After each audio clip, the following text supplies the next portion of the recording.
It is Friday, April 11th, and from WBHM News, I'm Richard Banks with today's top stories. A bill mandating abstinence-only sex education receives approval in an Alabama Senate committee. Currently, any public K-12 school in Alabama that includes sex ed must emphasize abstinence.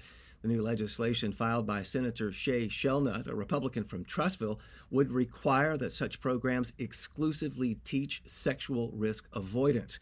It would also prohibit educators from demonstrating how to use a condom and prohibit information about how to seek an abortion. Critics of such an approach to sex ed point to studies that show abstinence-only education is ineffective at delaying sexual activity or reducing sexual risk behaviors in teenagers.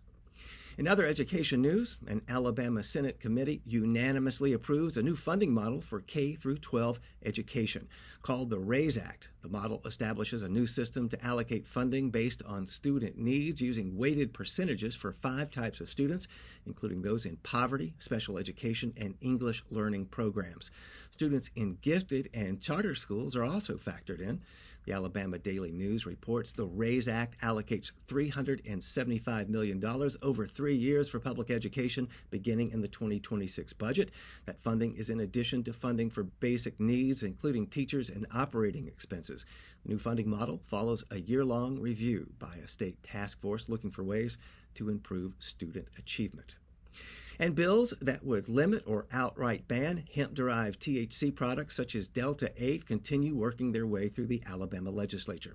SB 273, approved by a Senate committee this week, would effectively outlaw all psychoactive hemp-derived products, classifying them as Schedule I drugs. That's the same classification as heroin and LSD. A similar bill filed earlier in the session stalled in the Senate and appears to have failed.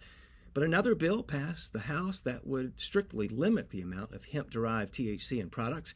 It would also restrict sales of consumable hemp products to standalone locations that sell only consumable hemp products and other locations that ban access to minors.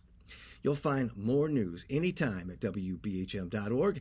And one last note, thank you for making our spring membership drive a huge success.